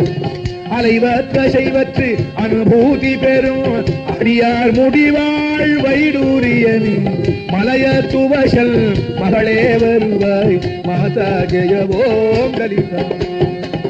எவர் எத்தினமும் இசைவாய் லலிதா நவரத்தின மாலை நவின்றிடுவார், அவர் அற்புத சக்தியெல்லாம் அடைவார், சிவரத்தினமாய் திகழ்வாரவரே, மாதா ஜெயவோ லலிதாம்பிகையே, மாதா ஜெயவோ லலிதாம்பிகையே, மாதா ஜெயவோ லலிதாம்பிகையே, மாதா ஜெயவோ லலிதாம்பிகையே, மாதா ஜெயவோ லலிதாம்பிகையே, மாதா ஜெயவோ லலிதாம்பிகையே, மாதா ஜெயவோ லலிதாம்பிகையே, மாதா ஜெயவோ. முருகப் பெருமான் மீது 9 ரத்தினங்களை நினைவுபடுத்தி அவளையே ரத்தின சுருக்கமாக தோத்திரம் செய்கிறார். அம்பிகை அருள் புரிந்தார். இந்த நவரத்தின மாலையை முருகா உன் திருவாய் மலர்ந்தருடைய காரணத்தினாலே இதை யார் எந்த நேரத்திலே பாடினாலும் என் அருள் அவர்களுக்கு முழுமையாக இருக்கும் என்று அருள் புரிந்தார். ஒவ்வொரு நாளும் காலையிலே அதிகாலையிலே சூரியன் உதிக்கும் முன்பு எழுந்து குளித்து நெற்றிக்கு திலகமிட்டு நம் வீட்டு பூஜை அறையிலேயோ அல்லது ஏதாவது தரித்த இடத்திலே அம்பிகை நினைத்து பாராயணம் செய்து இப்படி ஒரு மண்டலம் தவறாமல் செய்தால் எண்ணிய கர்மம் ஈடேறும் என்று சொல்லுகிறாள் அம்பிகை. ஒவ்வொரு நாளும் இதை பாராயணம் பண்ணிவிட்டுத்தான் எந்த காரியத்தும் துவங்க வேண்டும் என்ற சித்தம் நமக்கு இருக்குமானால் அந்த தாயின் அருள் முழுக்க கிடைக்கப்பெற்று அத்தாய் வழியினாலே தந்தையை வழியை பற்றலாம். முருகப்பெருமான் சொல்றான், இதுக்கு வியாக்கியானம் பண்ணணும்னா எனக்கு குறைஞ்சது 30 நாள் வேணும். முடிஞ்ச அளவுக்கு கொஞ்சம் சொல்றேன். முதல் பதிகத்திலே கூறுவான் முருகப்பெருமான் அம்பிகையை பார்த்து, கற்றும் தெளியார் காடே கதியாய் கண்மூடி நெடுங்கனவான சபம் பெற்றும் தெரியார் நிலையெண்ணில் அவன் பெருகும் பிழையேன் பேசத் தகுமோ. அம்மா, கற்றும் தெளியார். உலகத்தில் எத்தனையோ பேர் இருக்காமா, எக்கச்சக்கமா படிக்கிறான், வேதங்கள் படிக்கிறான், உபனிஷத்துகள் படிக்கிறான். ஆனா கற்றிருக்கானே தவிர அவங்ககிட்ட தெளிவு இல்லை. வேதம் என்ன சொல்லுது? ஒரு வேதத்துல ஒரு இடம் சொல்ற, சகதா பவது சகனௌ புனக்து சக வீர்யங்கரவஹை தேஜஸ்வினாவதீதவஸ்து மாவித் விஷாவஹை ஓம் சாந்தி சாந்தி சாந்தி. என்ன வேதம், என்ன வேதம், என்ன சொல்றது பாருங்க. அர்த்தம் தெரியல, என்னமோ ஐயருங்க கத்துறாங்கயா அப்படி முட்டுருவான். சொல்ற ஐயர்களுக்கே அர்த்தம் தெரிய மாட்டேங்க. சகனா பவது, எல்லோரும் ஒன்றாக வசிப்போம். வேதம் நல்லதான் சொல்லுவோம். வேதம் மொழிகள் வேறாம இருக்கலாம், என்ன ஒன்றுதானே. எனக்கு பசிக்கிறது, இது தமிழ். பசி உணர்வு வந்த உடனே ஐயா எனக்கு பசிக்கிறது. இதே ஹிந்தி தெரிஞ்சவன் என்ன பண்ணுவான், அவனுக்கு தமிழ் தெரியாது. முझे भूख लगी है, அதெல்லாம் பசிக்கிறதுங்கிறது அவன் வேற மொழியில சொல்றான். கன்னடக்காரன் சாமி நாங்க ஹசுவாகிதே எனக்கு பசிக்கிறதுங்கிறான். இங்கிலீஷ்காரன் ஐ எம் ஹங்கரி. அப்ப என்ன வேற ஆயிடுமா? எண்ணம் ஒன்றுதான், பசி என்ற எண்ணம் ஒன்றுதான், மொழிகள் வேறாக இருக்கலாம். அதுபோல வடமொழி சொல் தேவலோகத்திலிருந்து பூவுலக்கு வந்தது, முருகனிடத்திலிருந்து தமிழ் வந்தது. அது தாய்மொழி, இது தந்தை மொழி. ரெண்டு பேரும் சேர்ந்தா தான் நல்லா இருக்கும் குடும்பம். சமஸ்கிருத வார்த்தை சேராம நம்மால தமிழ பேச முடியுமா பாருங்க? ஒப்பரான முடியாது. நான் எழுதி தரேன். ஏங்க சௌக்கியமா? இந்த சௌக்கியங்கிறது வடமொழி சொல். நான் சுத்தமா இருக்கேங்க, இந்த சுத்தம் இல்லது சுத்தம். அது இவன் என்ன பண்ணா தமிழாக்கம் பண்ணி சுத்தம் சுத்தம், அது வடமொழி சொல். இது என்னங்க பிரமாதம்? அந்த பிரமாதம் வடமொழி சொல். ஆக அப்பா மொழி இல்லாம அம்மா மொழி இல்ல, அம்மா மொழி இல்லாம அப்பா மொழி இல்ல. முழுக்க முழுக்க தமிழ பேசலாம். சிறுவ சீமை துணுக்கு கொணா, எவனுக்காக புரியுமா? ஒரு சாக்கடி கொண்டாடா, இதான் சாக்கு பீசு துண்டு கொண்டு வாடா, சீமை துணுக்கு கொணா. அவன் கொணாதான், கொணவனா போடுவான். ஆக அப்பா மொழியும் அம்மா மொழியும் சேர்ந்து இருந்தாதான் ஒரு ரசம். என்ன மாயா வாசிக்கிறாங்க பல, அது வடமொழி சொல். பேஷ் சபாஷ், அது வடமொழி சொல் இல்லைங்க. அது தமிழ் இருக்குங்க. என்ன ஆஹா, அது வடமொழி சொல். ஒண்ணும் பண்ண முடியாது. ஏன்னா ரெண்டுமே பரமேஸ்வரன் வந்து தோன்றியது, பிரிக்க முடியுமா? சக்தியையும் சிவனையும் பிரிக்க முடியாது. அதுபோல மொழிகளையும். இந்த வேதம் சொல்றது சகனா பவது, நாம் எல்லோரும் ஒன்றாக சேர்ந்து வசிப்போம். சகனௌ புனக்து, சேர்ந்தே சாப்பிடுவோம். சாப்பிடுறோமா? கதவை சாத்தி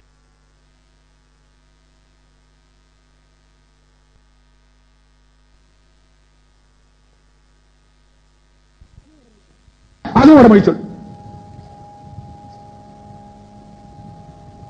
இல்லைங்க. அது தமிழ் இருக்குங்க. என்ன ஆஹா, அது வடமொழி சொல். ஒண்ணும் பண்ண முடியாது.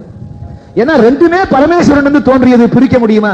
சக்தியையும் சிவனையும் பிரிக்க முடியாது. அதுபோல மொழிகளையும். இந்த வேதம் சொல்றது சகனா பவது, நாம் எல்லோரும் ஒன்றாக சேர்ந்து வசிப்போம். சகனௌ புனக்து, சேர்ந்தே சாப்பிடுவோம். சாப்பிடுறோமா? கதவை சாத்தியா? யோ கதவை சாத்து. சாப்பிடுற நேரம் எவனாவது வருவான். நீ எங்க உருப்பட போற? சகனௌ புனக்து, சேர்ந்தே சாப்பிடுவோம். அப்போ அங்க ஜாதி வருதா? சமபந்தி போஜனம் அவன் போட்டோ எடுத்து பேப்பர்ல போட்டுக்கிறானே, அது வேற. அதெல்லாம் எங்க ஊர் கதை. ஒரு ஹரிஜனனோட உட்கார்ந்து சாப்பிடணும்னு பேசுவான் எல்லாரும். மனம் ஒன்றுமா? அந்த மனம் பக்குவம் உனக்கு என்னைக்கு வருதோ அன்னைக்குதான் தாயும் கிருபை கிடைக்கும். ஏன்? எல்லோரும் அவளால் படைக்கப்பட்டவர்கள். அங்க எங்க உயர்வு தாழ்வு வந்தது?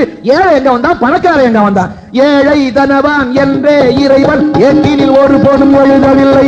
ஏழை தனவான் என்றே இறைவன் ஏட்டினில் ஒரு போதும் எழுதவில்லை. எல்லாம் வினை பயன் என்றுணர்ந்தாலோ ஏற்ற தாழ்வுக்கோ இடமும் இல்லை. எல்லாம் வினை பயன் என்றுணர்ந்தாலோ ஏற்ற தாழ்வுக்கோ இடமும் இல்லை.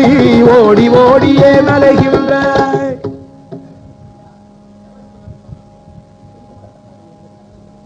என்னவா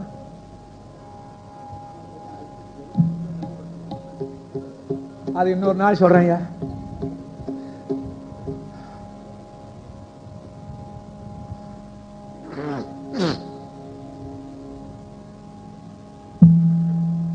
ஏழை என்றும் தனவான் என்றும் இறைவனா படைத்தான். இன்னைக்கு சரியா இப்ப 8:55. இந்த 8:55 உலகம் பூராவும் எத்தனையோ ஆஸ்பத்திரியில் குழந்தைகள் பிறக்கும். ஒவ்வொரு வினாடியும் குழந்தைகள் பிறந்து கொண்டே இருக்கின்றன. அப்ப இந்த 8:55க்கு பின்னாங்கிற ஒரு குழந்தை பிறக்குது. ஜோசியரை விட்டு ஜாதகம் எழுதுவாங்க இல்லையா? அப்போ உலகத்துல பிறந்த எல்லா குழந்தைக்கும் அதே ஜாதகம் தான் எழுதணும். அதே ஜாதகம் உள்ள கண்டு ஒரே மாதிரி இருக்கணும் இல்லையா? இது பிறந்தது சிவப்பா இருக்கு, இன்னொன்னு கருப்பு, உனக்கு கையே இல்லாத பிறகுது, ஒன்னு செவிடு ஊமை பிறக்கச்சிய. ஒரே ஜாதகம் உடைய இந்த குழந்தைகள் வளர்ந்த உடனே ஒன்னு வக்கீலா இருக்கு, ஒன்னு கலெக்டரா இருக்கு, ஒன்னு என்ஜினியரா இருக்கு, ஒன்னு வாத்தியாரா இருக்கு, ஒன்னு கோயில் வாசல்ல ஜாவி தண்ணி போட்டு உட்கார்ந்து இருக்கு. ஆமா என்ன அநியாயம். அப்ப ஜாதக பிரகாரம் தான் நம்ம வாழ்வு நடக்குதுன்னா ஒரே ஜாதகமா உள்ள எல்லாரும் ஒரே மாதிரியா இருக்கான். ஆகையினால இந்த ஜாதகம் பார்க்கிறது இதெல்லாம் ஏதோ மன திருப்திக்கே தவிர நாம் செய்த வினைப்பயன் தான் பலன் கொடுக்கும். ஆகிய ஏழை என்றும் தனவான் என்றும் இறைவன் படைப்பதில்லை. முற்பிறவிகளிலே நல்ல காரியங்களுக்கு வாரி வாரி கொடுத்திருப்பான். இன்னைக்கு வசதியா பெரிய கோடீஸ்வரனா பணக்காரனா பிறந்திருப்பான். முன் ஜென்மாவில காலனா தர்மம் பண்ணிருக்க மாட்டான். இந்த தடவை பிறக்கிற போது ஒரு காலனா கிடைக்கிறதுக்கு ரோட்ல பிச்சை எடுப்பான். கொடுத்தவன் கெட்டதில்லை. இறக்கிற கிணறு ஊரும் இறக்காத கிணறு நாரும். தபோவனத்துல குருமூர்த்தி இறக்கிட்டே இருந்த கிணறு ஊறிக்கிட்டே இருக்கும், நல்லா இருக்கும். இறக்கிறேன்னா பாசி பிடிச்சி நாரும். கொடுத்தவன் கெட்டதில்லை. அது சில பேர் கொடுக்கறாங்க பாருங்க. ஐயோ உங்களெல்லாம் விட எனக்கு அனுபவம் ஜாஸ்தி. உலகம் பூரா சுத்திரேன் சுத்திட்டு இருக்கேன். அந்த ஊர்ல இந்த நோட்டுகளுக்கு கலர் உண்டு பாருங்களா. தர்மம் பண்ற போது சில பேர் நீல நோட்டை தேடுவான். முன்னால சிகப்பு நோட்டு தெரியும், அதை தள்ளுவான். பரசை திறந்து மகாமாய்க்கு ஏதோ காணிக்கை செலுத்தணும் வருவான். பரசை திறந்து ஐயர் தீபாராயணம் பண்ணிட்டு வருவாரு. பரசை திறப்பான், இந்த ஜிப்பு திறப்பான். பொத்துன்னு இந்த சிகப்பு நோட்டு, அது 10 வெள்ளி நோட்டு, எட்டி பார்க்கும், அது தள்ளுவான். அதுக்கப்புறம் ஒரு பச்சை நோட்டு, அது 5 வெள்ளி நோட்டு, அதையும் தள்ளுவான். நீல நோட்டு, அது 1 வெள்ளி புண்ணியம். ஐயோ அதை தேடி எடுப்பான். அந்த 1 வெள்ளிய ஒருவேளை அதுல 1 வெள்ளி இல்லைன்னு வச்சுக்கோ, சில்லறை இருக்கான்னு பார்ப்பான். அதுவும் இல்லைன்னா காரியாலயம் ஆபீஸுக்கு போய் அந்த 5 வெள்ளி நோட்டை கொடுத்து மாத்துவான். அள்ளி அள்ளி ஆண்டவன் நமக்கு கொடுக்கிறான். அவனுக்கு கொடுக்கிற போது எண்ணக்கூடாது, எண்ணாமல் கொடு. எதையும் எண்ணாமல் கொடு. காசு மட்டும் இல்ல, ஆண்டவனை எதையும் விரும்பி கொடுக்காது. தர்மம் பண்ற போது விரும்பி கொடுக்க கூடாது. தானம்னு ஒண்ணு இருக்கு, தர்மம்னு ஒண்ணு இருக்கு. தர்மம் தலை காக்குன்னு சொன்னானே தவிர தானம் தலை காக்குன்னு சொன்னானே. ஏன்னா தானம் என்பது ஒன்றை விரும்பி செய்வது தானம். தர்மம் என்பது எதையும் விரும்பாமல் செய்வது. எதையும் விரும்பாமல் என்று நாம் தானம் செய்கிறோமோ அதுதான் நம்மை கடைசி வரையில் நம்மையும் நம் குடும்பத்தையும் நம் பரம்பரையும் முன் பின் 7 தலைவர்களையும் காப்பாற்றும்.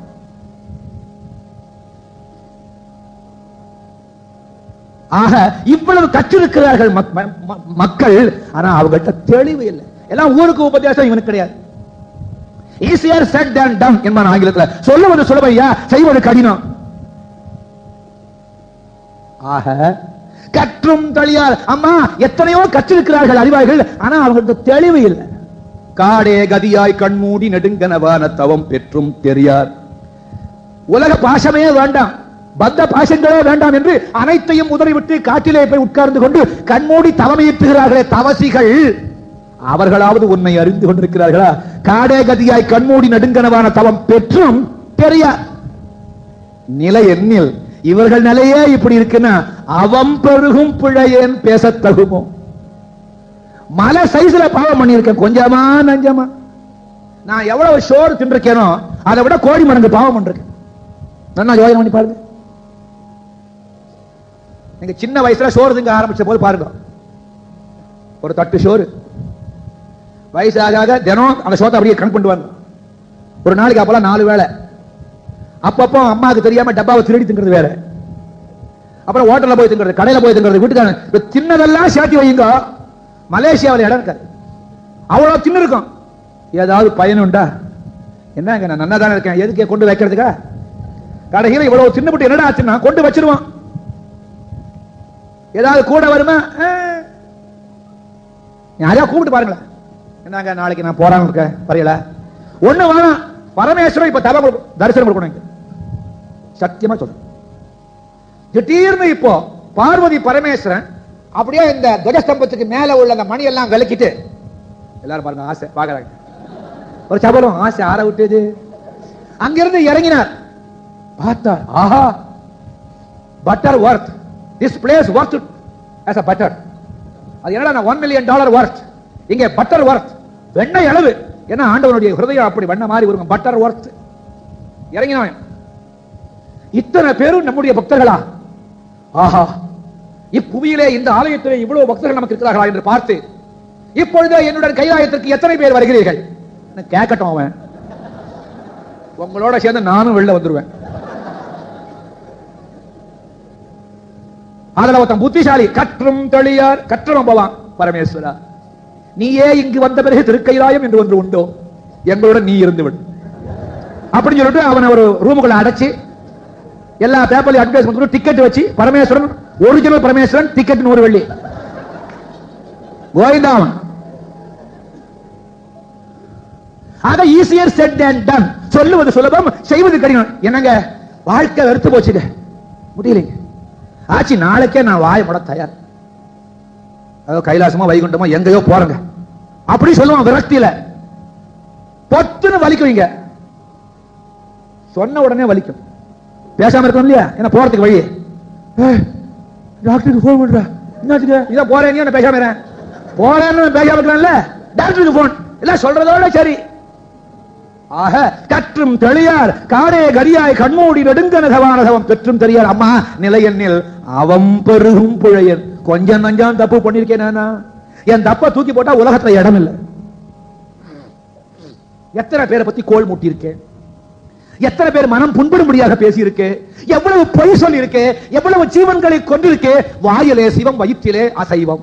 என்ன பிரயோஜனம்? கொல்லானை புலாலை வெறுத்தானை எல்லா உயிரும் கைகூப்பி தொடும் நான் வள்ளுவ பெருமான். புலால் உணவை தவிர எனக்கு வேற வழி இல்லை.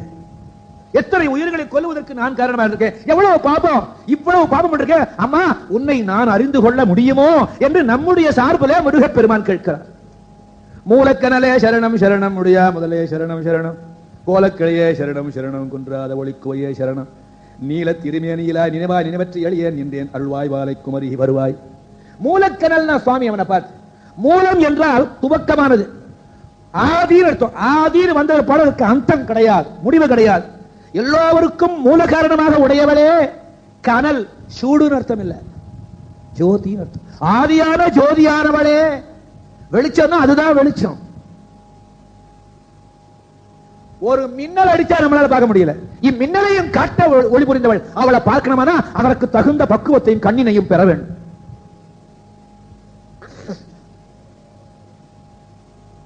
சூடுன்னு ஒரு அர்த்தம் வச்சுக்குவோம். நம்ம உயிருக்கு உயிராக இருக்கக்கூடிய ஆதிபராசக்தி.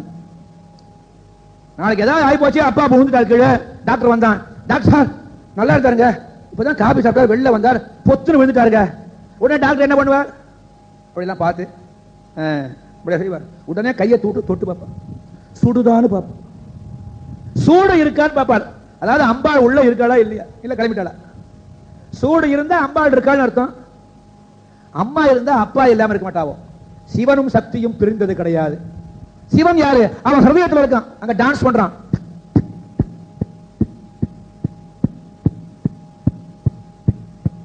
என்னது இது?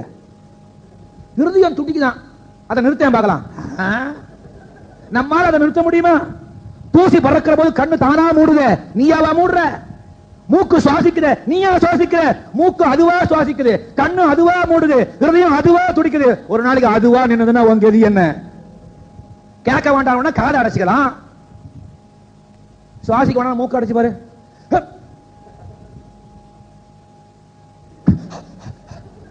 முடியலையே. அப்ப உன்னால செய்ய முடியாத ஐட்டம் உங்ககிட்டயே இருக்கு, அதை அடக்க முடியல உன்னால, நீ என்ன பண்ண போற? அங்க உள்ள அந்த சக்தியான ஷூட் இருக்கு, அந்த ஷூட்டை ரசிக்கிற பகவான் நடன சபாபதி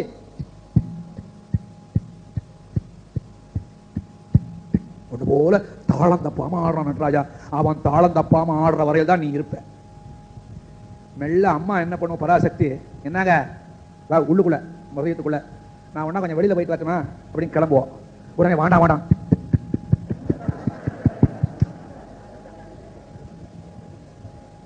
டாக்டர் சொல்லுவான் ரொம்ப ஜாஸ்தி குடிக்கிறீங்க ஆபத்துங்க அம்மா. சில சமயம் அம்மா சொல்லுவா நான் உங்களோட பேச மாட்டேன். அவங்களுக்கு புருஷ மனைவி கூட ஊழல் வருமே, உடனே ஒரு சுரத்தை வைக்கணும்.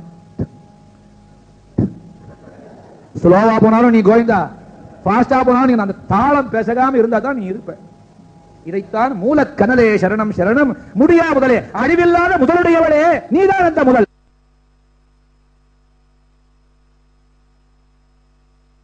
என்று போற்றினார். அடுத்தபடியாக முத்தேவரும் முத்தொழிலாற்றிடவே முன்னின்று அருளும் முதல்வி சரணம், வித்தே விளைவே சரணம் சரணம், வேதாந்த நிவாசினியே சரணம், தத்தேறிய நான் தலையன் தாய் நீ சாகாதவரம் சிறவே வருவாய், மற்ற ஏறும் ததிக்கு இணை வாழ்வு அடைய. அம்மா படைக்கும் பொழுது ஆண்டவன் அவன் பெயர் பிரம்மா, படைக்கிற போது அவனுக்கு பேரு பிரம்மா. ஒரே ஆள் தான், ஒரே ஆள் தான் எல்லா ஆளும். ஏங்க நம்ம சமயத்துல இவ்வளவு தெய்வங்களா அப்படின்னு சில பேருக்கு சந்தேகம். ஏன் நம்ம சைவத்தில் மட்டும் ஊருப்பட்ட தெய்வம்? சிவனு, நடராஜரு, ராமரு, கிருஷ்ணரு, அம்பாளு, அம்பாள்ல மகமாயி, சரஸ்வதி, துர்கை, லட்சுமி, மகாகாளி, ருத்ரகாளி, எத்தனை முருகன்ல ஒரு முகம், கோமன முருகம், கொடி பிடிச்ச முருகம், தடி பிடிச்ச முருகம், ஆறு முருகம். என்னங்க இவ்வளோ தெய்வமா நமக்கு உருப்படியாவே இல்லையே. ஏதோ ஆண்டவன் ஒருத்தன் ஒருவரே தான் தெய்வம், ஒன்றே தெய்வம், ஒருவனே தெய்வம், ஒன்றே குலம், ஒருவனே தேவன் சொல்றாங்க. அப்படின்னா என்னதுக்கு இவ்வளவு கோயில், இவ்வளவு உருவம் எதுக்கு? பினாங்கு வந்தேன் அதுக்கு வாழைப்பழம் கட்டுப்படி நெட்டினா ஒரு கை நட்டும் என்ன என்னமோ குரங்குன்னு நினைச்சிட்டு எனக்கு ஒரு நாளைக்கு கோவம் வந்து அப்படின்னு சொல்லிட்டு வாங்கிட்டேன். அதை வாங்கின உடனே அந்த பொண்ணு என்ன பண்ணிட்டு குட் பாய் அடி சக்க, நமக்கு இப்படி ஒரு பேரா குட் பாய். உனக்கு ஏதாவது மரியாதை கிடையாது இருக்கா? குருவை பத்தி பார்த்து குட் பாய். குருஜி நீங்க தானே அப்பா அம்மா தெய்வம் எல்லாம், உங்களை என் மகனாவும் பார்க்கிறேன், அதனால யூ ஆர் a குட் பாய். தொலைஞ்சு போ.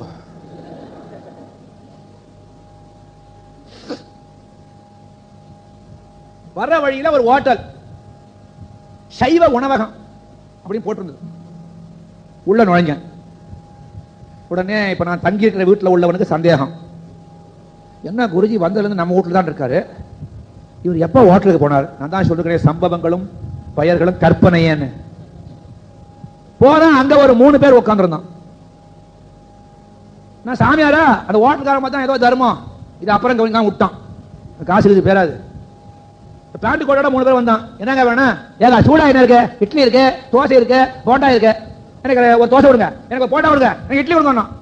தோசை ஒரு பிளேட், போண்டா இட்லி அப்படின்னு கத்தி வாங்கிடும். ஒரு 1/2 மணிக்கெல்லாம் அவனுக்கு போண்டா வந்தது, இவனுக்கு தோசை வந்தது, இவனுக்கு இட்லி வந்தது. தொட்டா சாப்பிட்டான். ஏய் என்ன மாதிரி தெரியுமா போண்டான்னு? சும்மா இட்லியை தொட்டு பாரு, அப்புறம் உனக்கு போண்டாவே பிடிக்காது. அவன் சொன்னான் தோசை தாண்டா நல்லா இருக்கு.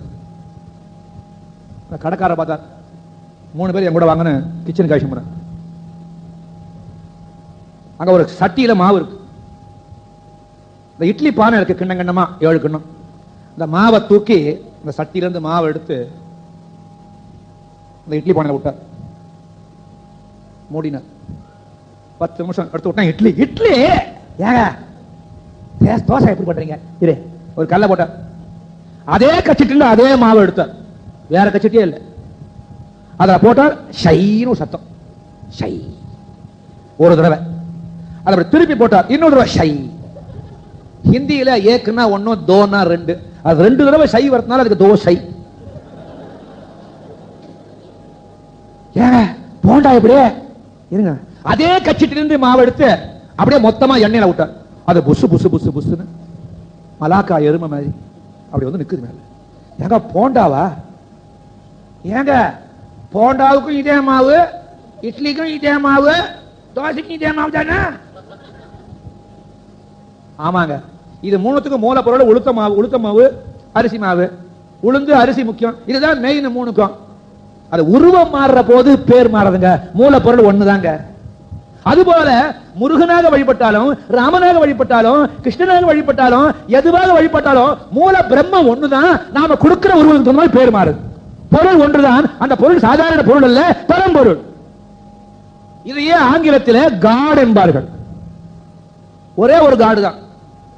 படைத்தல் தொழில் செய்கிறவன் Brahma, he is the generator.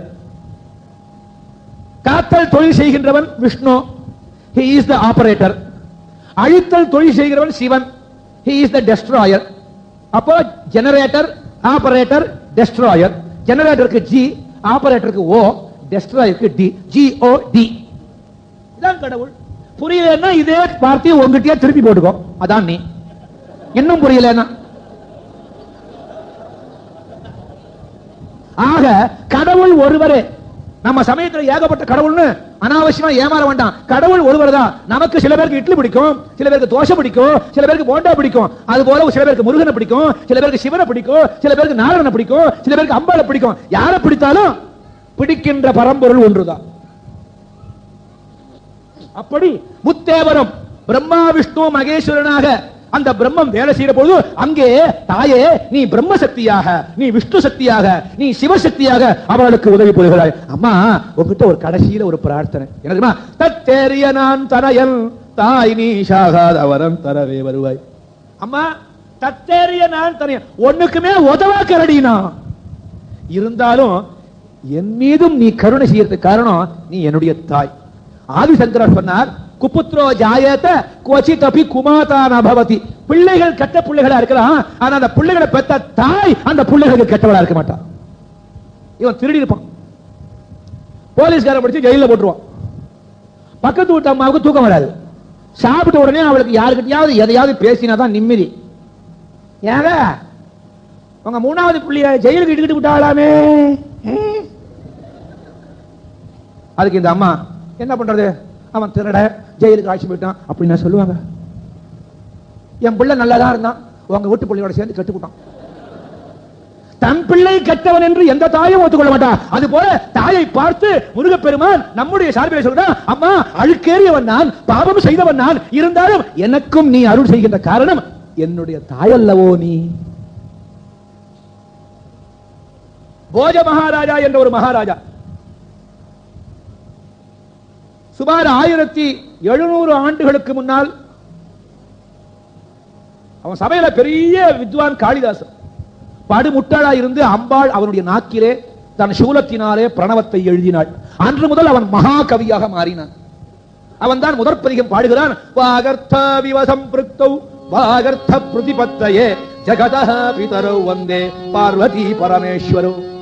வாகு அர்த்த இவ, என்னுடைய வாக்கை பேசுவதற்கு காரணமாக இருந்த கருவியாக உள்ள உமையவளே, நீ சிவனோடு சேர்ந்து எனக்கு அனுகிரகம் பண்ணுகிறாய், வணக்கம். காளிதாசன் போன்ற கவி உலகத்தில் பிறக்க முடியாது. ரகுவம்சம், சாகுந்தலம், மேக சந்தேசம் பெரும் பெரும் பாடல்களை கவியாக ஏற்றிருக்கிறான். என்ன கவி நயம் தெரியுமாங்க? அதே காலத்தில் திருதண்டின்னு ஒரு மற்றொரு கவி இருந்தான். அரண்மனையில போட்டி வந்தது, கவிகளுக்குள்ளே சிறந்தவன் காளிதாசனா இல்ல திருதண்டியா? காளிதாசனுக்கு கோபம் வந்துடுச்சு. இந்த பய படிச்சு விட்டு கவியா வந்திருக்கான், என் மாதிரி காவியம் எழுத அவனுக்கு தெரியுமா? இதுவரை திருதண்டி ஏதாவது காவியம் எழுதியிருக்கானா? என்னை விட அவன் எப்படி பெரியவனா இருக்க முடியும்? கொஞ்சம் படிப்பு வந்தாலே ஆனா வந்துடும். காளிதாசன் என்ன மிச்சமா வந்துடும். உமையவளே என் நாடிலே பீஜம் எழுதியிருக்கிறார், என்னை காட்டிலும் ஒரு கவி இருக்க முடியுமோ? நீங்கள் சொல்லுவதை ஒத்துக்கொள்ள மாட்டேன், வாருங்கள் அனைவரும் காளி கோயிலுக்கு போவோம், என் காளியே சொல்லட்டும் கவிகளுக்குள்ளே சிறந்தவன் யார் என்று. அம்மா என்று கூப்பிட்டான் காளிதாசன். கற்சிலையாக இருந்தவள் கருச்சிலையாக வெளியிலே வந்தாள். காளிதாசா ஏனடா அழைத்தாய்? எதற்கு இவ்வளவு பெரிய கூட்டம்? தாயே, கவிகளுக்குள்ளே சிரேஷ்டமானவன், அதாவது கவிகளுக்குள்ளே சிறந்தவன் நானா திருதண்டியா என்று நாட்டிலே ஒரு குழப்பம் வந்திருக்கிறது. நீ சொல்லடி, கவிகளில் சிறந்தவன் நானா அல்லது திருதண்டியா? அம்பிகை திருவாய் மலர்ந்தருளினாள். கவி சிரேஷ்டோ திருதண்டி, கவி சிரேஷ்டோ திருதண்டி, கவி சிரேஷ்டோ திருதண்டி மும்முறை சொன்னார். கவிகளுக்குள்ளே சிறந்தவன் திருதண்டின்னு சொல்லிவிட்டு வந்ததே கோபம் காளிதாசனுக்கு. ஹே ரண்டே என்று வடமொழியில வைதான். வடமொழியில ரண்டேன்னா தமிழ்ல முண்டேன்னு அர்த்தம். பெற்ற தாய் உலக நாயகியை பார்த்து, அம்பாளை பார்த்து, ஆதி பராசக்தியை பார்த்து முண்டேன்னு வைதான். சிரித்தாள் அவள். ஏனடி சிரிக்கிறாய்? உன் அறியாமையை கண்டு சிரிக்கிறேன். காரணம் கற்றும் தளியார், இவ்வளவு படித்தறிந்தும் உனக்கு தெளிவில்லையடா. ஏன் கவிகளுக்குள்ளே சிரேஷ்டமானவன் திருதண்டி என்று சொன்னாய் என்று கேட்டால் பதில் சொல்லியிருப்பேன். அதை விட்டுவிட்டு என்னை முண்டே என்று வைதாய். இன்னும் ஒரு பிறவி நீ எடுக்க வேண்டும். பிறவியிலே பிறவி ஊமையாக பிறந்தோடு சாபம் கொடுத்தான். பெற்ற தாயை வைதவன் யாரா இருந்தாலும் அவன் அடுத்த பிறவியில ஊமையா தான் பிறப்பான். இன்னைக்கு ஊமையா உள்ளதெல்லாம் பெற்ற தாயை மதிக்காம இருந்திருக்கும். இப்படி ஒரு அவக்கேடு நமக்கு தேவைதானா? தாயினும் சிறந்தது கோயிலும் இல்லை என்று பெரியோர்கள் சொல்வது பொய்யா? தாயே, அப்படி என்றால் ஏனடி திருதண்டியை மகாகவி என்று சொன்னாய்? அடுவு கட்டவனே, நீ என்ன கேள்வி என்ன கேட்ட? கவிகளுக்குள்ளே சிரேஷ்டமானவன் யாருன்னு கேட்ட. அவன் தான். ஏன்னா முறையாக படித்து இலக்கணம் அறிந்து வந்திருக்கிறான். நீ இலக்கணத்தோடு இருந்தாலும் உனக்கு படிப்பு இல்லை. அதனால சொல்லல, அவன் கவிகளுக்குள்ளே சிறந்தவன் அவன். நீ நானே என்றான். நீ வேறு நான் வேறு இல்லடா, நாம ரெண்டு பேரும் ஒண்ணு. உலக நாயகியான என்னை ஒரு சாதாரண கவியோடு ஒப்பிட்டு பார்க்க முடியுமா? அதனால் தான் உன்னை ஒப்பிடவில்லை. ஐயோ, பொறுப்பிழை செய்து விட்டேனே. அம்மா தாயே, அடுத்த பிறவியில என்ன ஊமையா பறக்க சொன்னேன். நான் பிறந்தாலும் இவ்வளவு பாட்டுக்கள் பாடிய நான் ஊமையா பிறந்தானா எனக்கு எவ்வளவு கஷ்டம். எனக்கு நீ பேச்சு கொடுக்க வேணும். அடுத்த பிறவியிலே நானே வந்து உனக்கு அருள் புரிவேன்னு சொன்னா, இவன் காஞ்சிபுரத்திலே மூக்கன் என்ற ஊமையாக பிறந்தான். காமாட்சி கோயில் வாசல்லையே உட்கார்ந்து இருப்பான். அந்த ஐயர் பூஜை முடிச்ச உடனே உண்டை கட்டி சோறு கொடுப்பார். இவனுக்கு காதும் கேட்காது, வாயும் பேசாது. பிறவி ஊமை. அந்த சோத்தை தின்னுட்டு காமாட்சி சன்னதியிலே இருக்கான் காஞ்சிபுரத்துல இந்த மூக்கன். அதே சன்னதியில இன்னும் ஒரு யோகி தவம் ஏற்றுகிறான். அவன் குரு உபதேசம் இல்லாமல் இந்த புஸ்தகம் வருது இல்லையா, எத்தனையோ புஸ்தகம், அதுல மந்திரம் போட்டுறான். பாவம், இந்த ஜனங்களுக்கு புஸ்தகத்துல மந்திரம் வருதுன்னு அதை போட்டு உபாசனை பண்ணும். அது கொண்டு எங்கேயாவது தள்ளிவிடும். நேர குருவினிடத்துல உபதேசம் பண்றதான் உருப்பட முடியும். புஸ்தகத்தை குருவா வச்சுட்டா அது எப்படி கிழியுதோ அப்படி நீயும் கிழிஞ்சிருவேன். புஸ்தக குரு உதவாது. நேருக்கு நேர் குருவை கண்டு அவர் திருவடியிலே மனத்தை செலுத்தி எல்லாரும் குருவாயிட முடியாது. ஞானியா இருக்கணும். ஞானியை உபதேசம், ஞானியிடத்திலே குருவாக பெற்ற உபதேசம் பெற்றாதான் அது பலிக்கும். நான் பண்றேன் வா, ஏமாந்து போக. நானே ஞானி, அவன் மாதிரி அஞ்ஞானியே கிடையாது. ஏன்னா நான் ஓட்டிட்டு இருக்கேன்.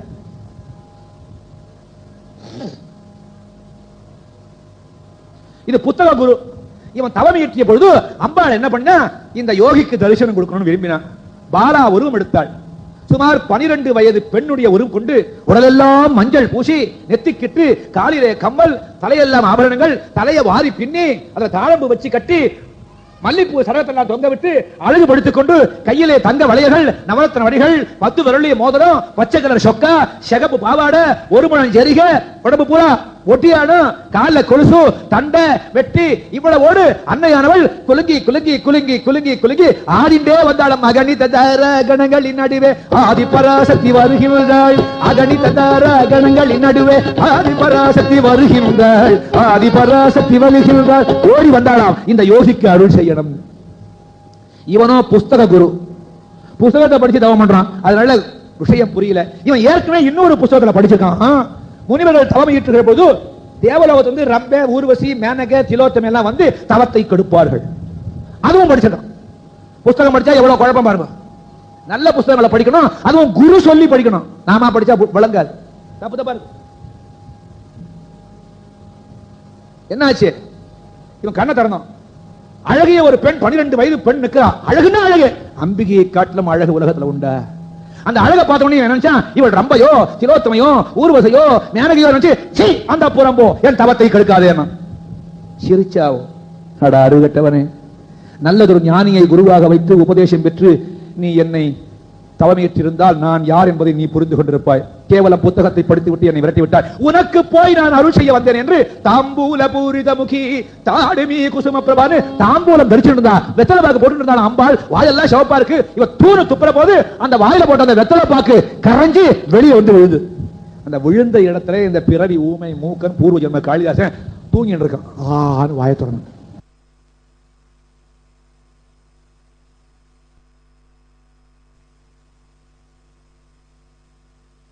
தவறை புரிந்து கொண்டான். அம்பிகை அருளை புரிந்து கொண்டான். இருகரம் குவித்து முதல் பதிகம் பாடினான். அஜ்ஞாத பக்தி ரசர பிரசரத் விவேகம் அத்யந்த கர்வமனதீத சமஸ்த சாஸ்திரம் அப்ராப்த சத்யம் அசமீபகதம் ச முக்தேஹ காமாட்சி மாமபி புனாத் பவத் கடாட்சக. அஜ்ஞாத பக்தி ரசம். அம்மா எனக்கு பக்தினா என்னன்னே தெரியலடி. அப்ரசரத் விவேகம், எனக்கு விவேகம் இல்ல. அத்தியந்த கர்வம், என்ன மாதிரி ஆணவக்காரன் உலகத்துல கிடையாது. அனதீத சமஸ்த சாஸ்திரம், ஒரு சாஸ்திரத்தையும் நான் முழுதாக படிச்சம் இல்ல. அப்ராப்த சத்தியம், மோட்சத்துக்கு வழியே தெரியாம இருக்கேண்டி. இப்பேற்பட்ட என்னையும் மகாமபி புனாது பவத் கடாட்சகா, உன் அருள் பார்வை இப்பேற்பட்ட மோசமான என்னையும் காப்பாற்றட்டும். இதைத்தான் முருகப்பெருமான் தத்தேறியனான் தனையன் தாய் நீ சாகாதவரம் என்று பாடினார். அப்பேற்பட்ட இந்த நவரத்னமால, உயர்ந்த நவரத்னமால அம்பிகையினுடைய அருள் பரிபூர்ணமாக கிடைக்கும். குருஜி பாடின கேசட்டு இந்த குருஜி ஸ்டோர்ஸ்னு வச்சிருக்கா, அவங்க வெளியிட்டு இருக்காங்க. அந்த கேசட்டை பெற்று எல்லோரும் இதை ஒவ்வொரு நாளும் வீட்டிலே பாடினீர்களா, சிவபெருமானோடு இணைந்த அந்த சக்தியினுடைய அருள் உங்களுக்கு முழுமையாக கிடைத்து உங்கள் பாபங்கள் எல்லாம் போக்கப்பட்டு நீங்கள் சகல சௌபாகியங்களையும் அடைவீர்கள் என்பதில் ஐயமில்லை என்று கூறி விடைபெறுவதற்கு முன்னாலே